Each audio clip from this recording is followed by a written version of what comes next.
प्यारे बच्चों, मैं हूं Diwakar sir, biology mentor from school of biology.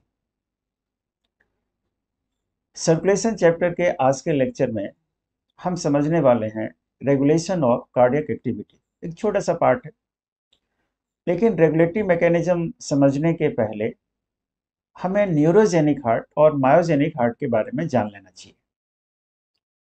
तो आइए पहले इसी को समझते हैं, न्यूरोजेनिक हार्ट और मायोजेनिक हार्ट क्या होता है।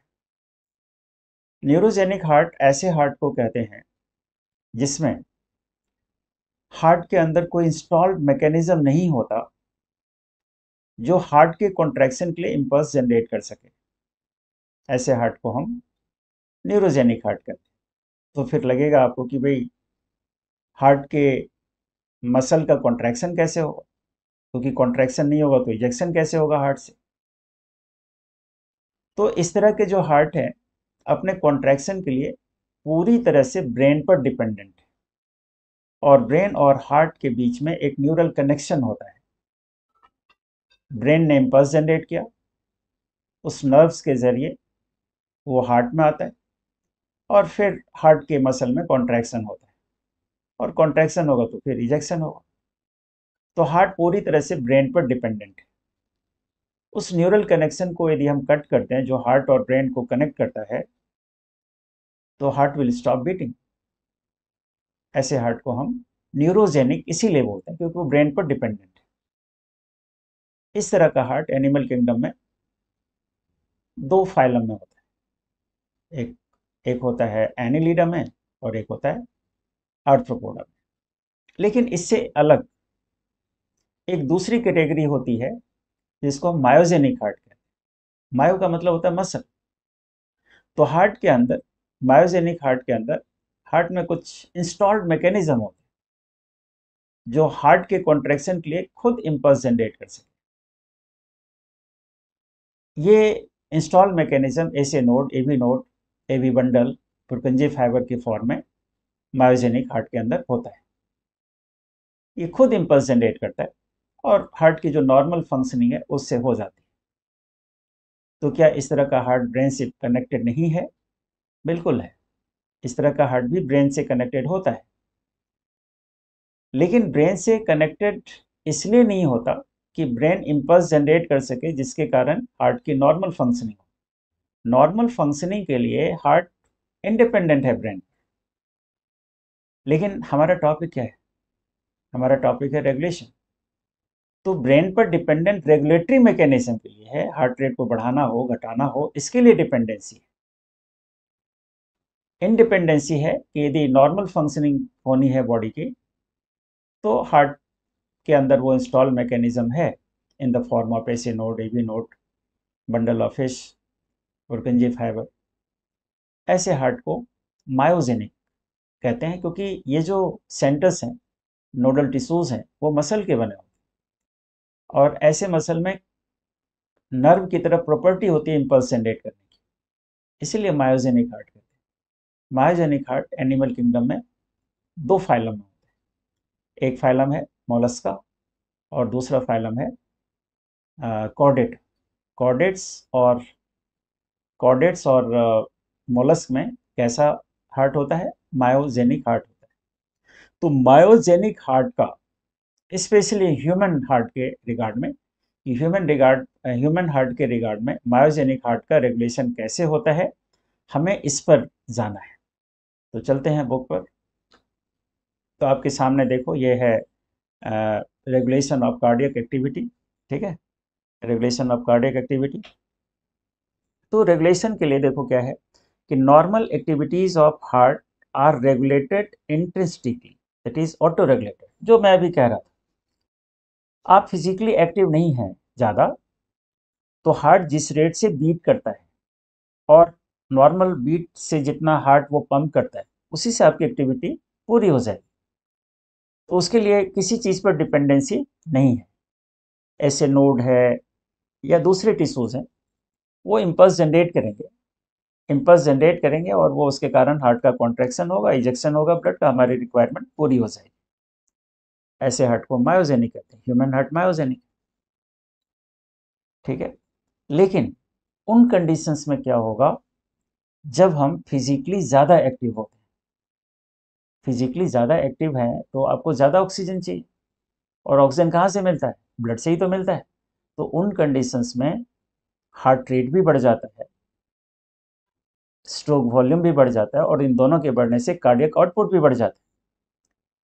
तो ये जो कार्डियक आउटपुट को बढ़ाने के लिए हार्ट की डिपेंडेंसी दो सिस्टम पर है, एक है नर्वस सिस्टम पर और एक है एंडोक्राइन सिस्टम।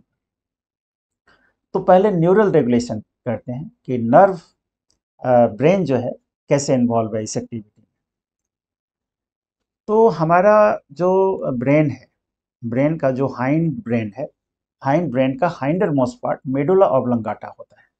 मेडुला ऑब्लंगाटा के बारे में आपने पढ़ा है कि मेडुला ऑब्लंगाटा इनवॉलेंट्री एक्टिविटीज में इन्वॉल्व होता है। इनवॉलेंट्री एक्टिविटीज में मेडुला ऑब्लंगाटा इन्वॉल्व है। ब्रीदिंग रेट बढ़ाना हो, ब्रीदिंग रेट को कम करना हो, हार्ट रेट को बढ़ाना हो, हार्ट रेट को कम करना हो, ये सारी एक्टिविटीज मेडुला ऑब्लंगाटा से रेगुलेट होती है। तो मेडुला ऑब्लंगाटा पर एक रेगुलेटरी सेंटर होता है जो मॉडरेट करता है कार्डियक फंक्शन को। किसके थ्रू मॉडरेट करता है? थ्रू ऑटोनॉमिक नर्वस सिस्टम, है ना। नर्वस सिस्टम की तीन तरह की ब्रांचेज होती हैं, सीएनएस है, पीएनएस है और एएनएस है। एएनएस को ही ऑटोनॉमिक नर्वस सिस्टम कहते हैं। तो autonomic nervous system heart rate को बढ़ा भी सकता है और हार्ट रेट को कम भी कर सकता है। कैसे? सपोज करो कि मेडुला ऑब्लंगाटा पर ये ऑटोनॉमिक नर्वस सिस्टम प्रेजेंट है। तो ऑटोनॉमिक नर्वस सिस्टम की ना दो तरह की ब्रांचेज होती हैं। एक ब्रांच को हम कहते हैं सिंपैथेटिक, एक ब्रांच को हम कहते हैं सिंपैथेटिक और एक ब्रांच को हम कहते हैं पैरासिम्पैथेटिक। ये दोनों ब्रांच जो नर्वस सिस्टम का है, ये एंटागोनिस्टिकली वर्क करता है। एंटागोनिस्टिकली वर्क करने का मतलब है कि वो अपोजिट मैनर में वर्क करता है। एक हार्ट रेट को बढ़ाएगा और एक हार्ट रेट को कम करेगा। कैसे करेगा वो भी थोड़ा समझना चाहिए। जैसे सपोज करो कि यहाँ पर हमारा ऐसे नोड है, ये ऐसे नोड है। ऐसे नोड तो इम्पल्स जनरेट करता है 72 टाइम्स एक मिनट में। अब लेकिन आपको हार्ट रेट बढ़ाना है तो सिंपैथेटिक नर्व जो है वो हार्ट रेट को बढ़ा देगा। कैसे बढ़ाएगा? ये एएनएस का जो सिंपैथेटिक नर्व है, ये अपने टर्मिनल पर एक केमिकल रिलीज करता है। उस केमिकल को हम न्यूरोट्रांसमीटर कहते हैं, और वो केमिकल है noradrenaline. N for noradrenaline. तुम्हें लगेगा ये तो हार्मोन है एड्रिनल ग्लैंड का। कुछ एक हार्मोन जो होते हैं ना, वो न्यूरोट्रांसमीटर का रोल भी प्ले करते हैं। तो नर्व के टर्मिनल पर कोई केमिकल यदि रिलीज हो रहा है तो उसको हम न्यूरोट्रांसमीटर कहेंगे, और एंडोक्राइन ग्लैंड से रिलीज हो रहा है तो उसको हम हार्मोन कहेंगे। तो नर्व के टर्मिनल पर रिलीज हो रहा है तो इसलिए इसको हम क्या कहेंगे? न्यूरोट्रांसमीटर कहेंगे। तो नॉर एड्रिनलिन, यहाँ पर एड्रिनलिन रिलीज नहीं होता, नॉर एड्रिनलिन रिलीज होता है। तो nor adrenaline will increase heart rate and it will also increase stroke volume. ये दोनों बढ़ा देता है, और दोनों बढ़ेगा तो कार्डियक आउटपुट क्या होगा? बढ़ जाएगा, कार्डियक आउटपुट बढ़ जाएगा, है ना। थोड़ा सा हार्ट रेट हमारा बढ़ जाता है, स्ट्रोक वॉल्यूम बढ़ जाता है, तो कार्डियक नॉर्मल कंडीशन में 5 लीटर। अब सोचो कि यदि हार्ट रेट हमारा 100 हो जाए, स्ट्रोक वॉल्यूम 70 की जगह 100 हो जाए, तो कार्डियक आउटपुट कितना हो जाएगा? 10 लीटर हो जाएगा। तो इसके लिए हमारा हार्ट की डिपेंडेंसी एएनएस पर हो जाती है। तो इसी को रेगुलेटरी मैकेनिज्म। दूसरा जो पैरासिम्पैथेटिक नर्व, पैरासिम्पैथेटिक नर्व अपने टर्मिनल पर एसिटाइल कोलिन रिलीज करता है। ये बहुत इंपॉर्टेंट बात बता रहा हूँ, इसको ध्यान में रखना कि एसिटाइल कोलिन जो है कार्डियक मसल पर इनहिबिटरी न्यूरोट्रांसमीटर का काम करता है, और स्केलेटल मसल पर एक्साइटेटरी न्यूरोट्रांसमीटर का काम करता है। ठीक है। स्केलेटल मसल को वो एक्साइट करेगा, कार्डियक मसल को इनहिबिट करेगा। तो पैरासिम्पैथेटिक नर्व अपने टर्मिनल पर एसिटाइल कोलिन रिलीज करता है। यह हार्ट रेट को क्या करेगा? चेक करेगा। सिंपैथेटिक क्या करेगा? हार्ट रेट को बढ़ाएगा। जब हम सो रहे होते हैं उस समय हमारा हार्ट रेट कम हो जाता है, जब हम एक्टिव होते हैं तो हमारा हार्ट रेट बढ़ जाता है।